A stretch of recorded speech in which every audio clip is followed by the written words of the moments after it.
పిల్లలు ఒకవేళ ఈ వీడియో మీరు గాన చూస్తే గనక అమ్మాయిలైనా అబ్బాయిలైనా ఎవరైనా కానీ మంచిగా పడుకోవాలనుకుంటే ఇప్పుడే పడుకోండి. ఎందుకంటే పెద్ద అయిన తర్వాత నెత్తి మీదకి ఎన్ని రెస్పాన్సిబిలిటీస్ వస్తాయంటే నిజంగా మీకు చాలా టెన్షన్ అయిపోతుంది. అందుకే మనశ్శాంతిగా పడుకోండి. ఇల్లు అయితే కడిగేసాను కానీ ఎక్కడ సామాన్లు అక్కడ ఎత్తి పెట్టేస్తాను అనమాట. అవన్నీ నేను నీట్గా సర్దేసుకొని నా పని నేను చేసుకుంటున్నానండి. నా పని ఏంటో నేను మీకు తర్వాత చూపిస్తాను. ప్రస్తుతానికి మా అమ్మ అయితే చెఫ్ అయిపోయింది ఆఫ్టర్నూన్ కల్లా ఫుడ్కి. ఏం కాదు, అక్కడ ఎగ్ రైస్ ఏదో చేస్తున్నట్టు. అయినా అవసరానికి ఎలాగైనా చేసేవాళ్ళు ఉండాలి కదండి.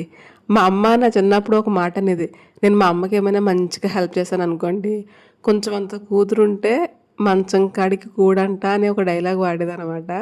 నాకు మా అమ్మాయి నాకేమైనా హెల్ప్ చేస్తే అదే మాట గుర్తొస్తుంది. అయితే నాకు ఇంకా పిల్లలకి డ్రెస్సులు కుట్టడం ఇంకా అవ్వలేదండి. సో అందుకని చెప్పేసి నేను కుట్టేస్తున్నాను ఇక్కడ. అయితే ఎందుకంత అర్జెంటుగా డ్రెస్సులు కుట్టేయాలి అని అంటే నెక్స్ట్ వీడియోలో చెప్తానండి ఏముందో. మా ఊర్లో పండగ అంతా అయిపోయిన తర్వాత అనమాట. ఇది పెద్ద పాపకి అయితే కుట్టేసాను కానీ పాపం చిన్నదానికి కుట్టలేదు. చాలా హ్యాపీగా ఉంది. అసలు డ్రెస్ కుడుతున్నానని అసలు ఎక్స్పెక్ట్ చేయలేదనమాట. నేను కుట్టిననే ఫీలింగ్ లో ఉండిపోయాను. కానీ పాపం ఎందుకులే చిన్నదాన్ని డిసప్పాయింట్ చేయడం అని చెప్పేసి కుట్టేస్తున్నాను. అప్పటికే నాకు కొంచెం ఫీవర్ కోల్డ్ అన్నీ ఉన్నాయి. అయినా కానీ పిల్లలు ఏదైనా హ్యాపీగా ఉంటారు అని అనుకుంటే ఖచ్చితంగా పేరెంట్స్ ఆ వర్క్ చేసేస్తారు ఎంత కష్టమైనా కూడా. మార్నింగ్ నుంచి రెస్ట్ లేకుండా వర్క్ చేస్తున్నానా, ఈవినింగ్ కూడా వంట ప్రిపేర్ చేస్తున్నాను అనమాట. ఆ రోజే మా ఊర్లో ఒక చిన్న స్పెషల్ డే ఉంది. అదంతా కూడా నేను మీకు నెక్స్ట్ వ్లాగ్లో షేర్ చేస్తానండి. దానికోసం అని చెప్పేసి ఇక్కడ నేను అన్ని వంటలు ప్రిపేర్ చేస్తున్నాను. ఒక పక్క ఉల్లిపాయ గారెలు, నెక్స్ట్ బెల్లం గారెలు, చికెన్ కర్రీ ఇవన్నీ కూడా ప్రిపేర్ చేస్తున్నాను. అలాగే మా ఇంటికి చుట్టాలు కూడా పిలిచామన్నమాట పండగ కదా అని.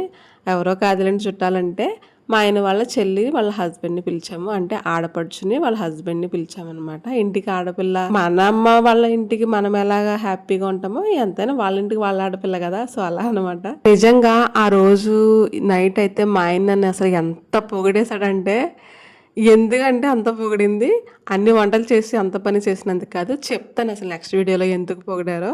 అలాగే మన ఛానల్ని కొత్తగా చూస్తున్నట్లయితే ప్లీజ్ సబ్స్క్రైబ్ చేయండి. Bye bye.